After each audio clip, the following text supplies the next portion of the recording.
Hello, are you considering taking a franchise for yourself? Have you heard that franchise perhaps is the greatest business model that has evolved in the last century? If you're considering taking a franchise, then do watch this video because I'm going to share some things which franchisors never tell you.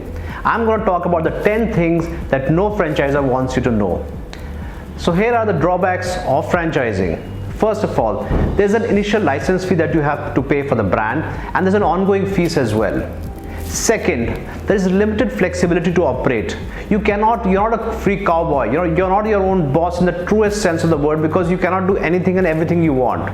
Third, if you are doing well, there is an impact of the other franchisees in your area, in your territory who are not doing well, and that negative impact can rub off on your business as well. Fourth, a lot of franchisors have hidden charges which they don't disclose to the franchisee when he signs up, and afterwards they result in lower profitability for the franchisee. Fifth, after the agreement is signed, which is for 3 years, 2 years or 5 years, franchises charged a renewal charge as well. So after 5 years, when you go back to sign the agreement, they ask you for a renewal charge. Now that could be less than, equal to, or even greater than the amount you paid initially. And sometimes unethical franchises take advantage of that, and the poor franchisee realizes that he has no option because he's already built a goodwill for his project. Now he cannot afford to change the name all over again. Sixth, a lot of franchises also put a lot of pressure on franchisees to invest more in stocks and equipment and buy exclusively from them. So what that does is that whether the same product is available cheaper in the market outside or even at a better quality, they are forced to buy from the franchisor in the name of standardization. Seventh, you as a business owner are always dependent on the franchisor's support for you. So in case the franchisor loses interest, they get distracted, they feel this is not a business for them, you will always be dependent on them for everything. So if their support goes up and down, so would your business go up and down as well. The eighth reason is, if you do very well, there's a chance the unethical franchisors would open a new franchisee nearby as well. So what happens is you start competing with your own brand as well. So that's a very, very sad state of affairs, but that does happen in the franchise sector as well. Ninth, you are still bound by a contractual agreement. There is a contractual agreement which basically specifies what you can and cannot do. And if you are used to working your own way, being a free bird, no one telling you what to do, then maybe franchising may not be for you. And the last element, which franchisors hate to tell you, is the risk element is still there. A lot of franchisors kind of build this image that once you take a franchise, you sit back and relax and you can go to the beach. No, it doesn't happen. The efforts are still required. But the good thing is there's someone to guide you towards the success. People have already made the mistakes. You're not repeating the same mistakes. So, but the element of risk continues to be there. However, the benefits of franchising far outweigh the drawbacks. Franchising, as I said, is one of the greatest marketing models this world has come to know. And what are the advantages? And I'm going to name 17 advantages of franchising which make this offer much superior, and when you compare with the cons, make it something which is almost a no-brainer to do. First is you get the established goodwill. You get the goodwill of the brand. You get all the years of experience, the know-how that he's done, all his existing customers, the word of mouth you get from day one. And when you start a business on your own, when you start a school project, when you start any restaurant on your own, and having this goodwill from day one is invaluable. Second reason, because the franchisor has been doing this again and again, it's a much faster setup. Because the same teams are there, you don't have to go through the next small nuances of every small step, decide on everything. Everything is cut, copy, paste. So it's a much faster setup. And in case if it's an ethical franchisor as well, your setup cost will actually be much cheaper as well, because there will not be hidden charges. So that's where you need to choose your franchisor, the brand, very carefully. There are franchisors who will overinflate your investment cost. So where you were supposed to spend say 10 lakhs, you'll end up spending 15 because there's a 5 lakh margin for the franchisor. On the other hand, an ethical franchisor, what he'll do is that 10 lakh of equipment, he'll get you to purchase at even 6 or 7 lakhs. Because we do that at Shamrock and Shamrock Group of Schools, because we do bulk buying, we'll negotiate very hard with them, and all that benefit is passed on to our franchisees. So there are all kinds of franchises out there in the market. You just need to choose your franchisor carefully. Third, you capitalize on a proven system. The system that is proven over many years in different markets, in different economic conditions, it's proven. So today that risk element is actually very low. So for example, for Shamrock and Chelmsford schools, we have been there for nearly 30 years. 3.5 lakh kids have started from our school. We've seen the recessions, we've seen the booms and the busts, everything. So our model is pretty much proven. Fourth, you avoid costly mistakes. Sometimes when you're a startup, there's no one to help you. Whom do you go for advice? Nobody. You're on your own, you're alone. But when you are with a franchise system, there's somebody to tell you that don't do this, this will not work, this is the drawbacks of the system, this thing that you're trying to do, and this is why we don't have so. And good franchises always create rules which have a reason, and they're not just to squeeze money out of the franchisee, they're actually for the long-term interest of that project as well. So you'll avoid costly mistakes when you take a franchise. Fifth is you gain from the operating experience. There's so much experience out there. For example, in Shamrock and Chelmsford, again, we have more than 30 years of running schools. We've got a total, the management has a total of more than 100 years of experience of running preschools and the franchise sector. You get all that benefit there and then. Just by signing one agreement, you have access to all this know-how. It is, and at what cost? A few lakh rupees, you get crores and crores of experience right there itself. Then you benefit from initial and ongoing training. Now training is very important. In India, we tend to underestimate the value of training. We don't spend money on training ourselves beyond the degrees.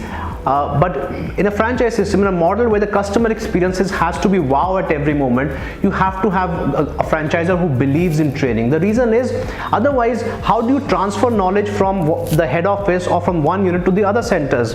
If the training is not there, then basically you're just licensing a trademark, and that is very dangerous. And I see it in my competition as well. A lot of my competitors are nothing more than a license of trademarks. So just give the name of they sign the agreement, and it's basically a free run for the franchisee. And the problem with that is, you may be a good quality franchisee who wants to do a good job, who wants to set up a good school, for example, in our case.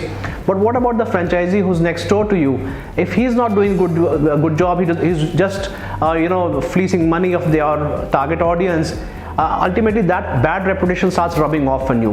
But the only way to ensure that a franchisor has that good quality systems in place is the training, because training is the only way I can explain my vision, my philosophy, why are we doing what we're doing to somebody else. And not only initial, the ongoing as well, because your staff are there, there are teachers who leave, the staff leaves, new staff comes. You need somebody who believes in a lot of training, and training at what cost as well. Are there charges for training? That's one of the most biggest hidden charges that franchisors take. We at Shamrock and Chelmsford schools, we consider our investment in training as our investment in the brand. So we don't ever charge for training. Seventh is you get regular ongoing support. I mean, you will have people who will help you in recruitment, in marketing, in digital marketing, in your curriculum, what has to be taught, the systems, and any challenges you face, there's a whole team behind you. You're not alone. That ongoing support is invaluable when you're an entrepreneur, because entrepreneurship otherwise is a very lonely journey. So when you get all that support for yourself, that's something very valuable. Eighth is the lower purchase prices. Normally, ethical franchisors pass on the benefit of bulk purchasing to the franchisee. So what we do at Shamrock and Chelmsford, we talk to our vendors, as I said, we negotiate good prices, discounts, and all that is passed on to the franchisee. So franchisees save a lot of money when they deal with us, because they're not only the money, but also the choice of vendors is very important. You don't want to be stuck with something where the equipment starts breaking down. So lower prices that you get from vendors is something which is a big benefit of franchise. Ninth is ease of recruitment. Of course, you get support from the HR department in the head office in recruitment of teachers, or if you're considering some other business, the teachers, staff, anybody. But the other big benefit is people want to work in a branded institution, because they know it's respectable, there'll be systems in place, there'll be training, the company will invest in me. I mean, look at yourself. Would you want to join ABC company or Citibank? Everybody would say Citibank, right? Because it's a known brand. So everyone wants to work in a known institution. If it's a girl who's considering that, will her marriage prospects go up? Yes, they would if she works in Shamrock and Chelmsford. So similarly, the number of teachers who are willing to apply for a position are much higher, and you have a bigger pool to choose from. 10th reason is a good franchise system would not require any background in the field, because the training, the systems, the manuals will be so good that you don't need any background. You can just operate it without any experience as well. So that is one of the biggest advantages. But if you start a project of school or any project with no background, your chances of success are very minimal. So if you see there's a demand for this product and service, and I don't have a background, but I really feel that this would work here, welcome to franchising. That really opens the doors for you. One of the biggest support networks is not only the head office, is your peer franchises as well. Because when you have many franchisees, the advantage is that all the branches that are there are also sailing in the same boat. All the franchisees, for example, of Shamrock, have a vested interest that all of us each other do well as well. So you can call up a peer franchisee and ask for advice, and the advice that you would get is very genuine, because they want your school also to do well. Why would they not want you to do well? So that advice you get, so it's almost like a family where you have the grandparents or the parents, but you have a lot of cousins as well who are always there to support you. So that support is very invaluable, because they have also just gone through the same phase that you were maybe a couple of years back, and now they're doing well, now they're successful. And so that strength that you get from having some seniors with you is a big benefit of being part of a franchise network. And one of the other benefits is it's preferred by customers. We all today like branded products and services. Why do we like branded products and services? Because brands means quality. If I'm taking something of a brand, if I'm buying a car of a particular brand, I know I'm going to get quality. That brand would have invested in ensuring quality. So today I can walk into a new model. If a new model of a car launches, I can go to a showroom and buy it. Why? Because I trust the brand itself. So what happens is today there's a trust among people for brands. So when you open a branded preschool, a part of a chain, you get all that trust, and parents trust you much more easily. Suppose you were to open your play school with ABC XYZ name. I would, as a parent, would never send my child to school, because I understand that this is going to be hit and trial. I don't want my child to be a guinea pig where that the person is just trying the curriculum, she doesn't know what to teach, how to teach. But when it's a system, then parents feel assured. So not only do you get more admissions, but parents are willing to pay a higher amount for that reassurance of quality as well. So all this results in faster ROI. The 13th benefit is the ROI, which is very good. So ROI means the investment is less, your costs are less, your salary costs are low, you have better teachers, you have who are better trained, you have better quality of curriculum that you're delivering, and all this results in higher profitability and a faster break even as well. Another advantage is the 14th reason is resale. Now what happens is tomorrow you may feel that you want to migrate, you want to retire, you don't feel like continuing. If you were setting up your own small business, you would not have anyone to do anything with it. You would have to maybe close it down one day. But in a franchise system, what you can do is resale, because what happens at Shamrock and Shamford, we get a lot of inquiries from areas that we already have branches where we're doing well. So what happens is when we have to refuse such people, sometimes they get keen and say, okay, can you give me something on resale as well? And I have known branches who have invested maybe 5 or 6 lakhs and have sold their play schools for up to 42 lakhs after a couple of years. So that premium, the goodwill that you get is not just your operational profit, but the goodwill of the project itself, and there is a market value for that. Our franchises have passed it on to our children. Some of them have retired and sold it off and got a good premium as well. So there is a huge benefit there over starting your own preschool.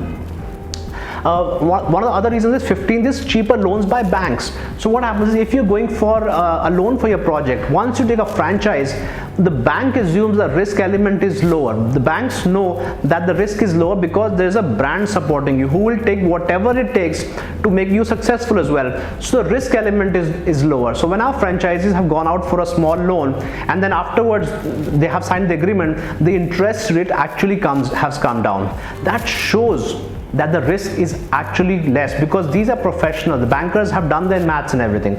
They realize that person setting up a school on their own, this is a higher rate of interest because there's more risk, and when it's a franchise, the risk level comes down and so does the interest level as well. So all this leads to my 16th point, that the overall risks are less in a franchise system, because there is somebody who, like a franchisor, is also there to help you.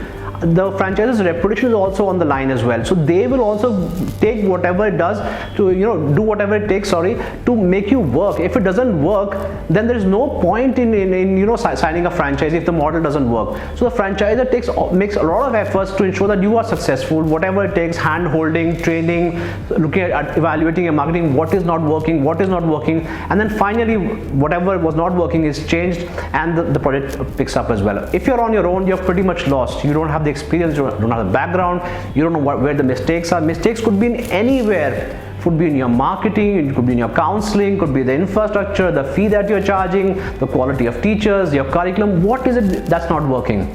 And that once that thing is identified, we take it out, and of course success starts.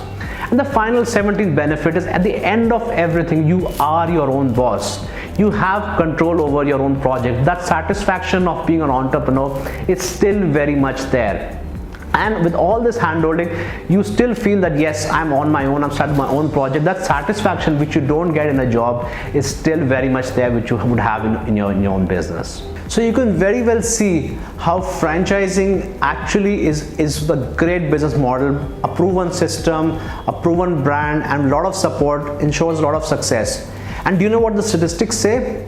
The British franchisors did a survey, and they reported that 91% of franchisees was satisfied with their franchisor. Only 2.3% franchisees had failed. 97% of franchisees were reporting a profit. And since in our model, a lot of women are franchisees as well.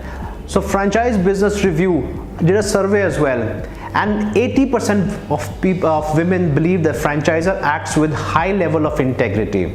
90% will enjoy doing their business. 88% enjoy being a part of that organization. 58% felt that their financial expectations were totally met. 59% expressed satisfaction with the franchisee. 84% respect the franchisor, and 85% would recommend this to others. So with that note, I strongly recommend you to take a franchise of a good brand, an ethical brand, a brand whose vision you share. If you do your homework well, this could be the best decision of your life. I wish you all the best.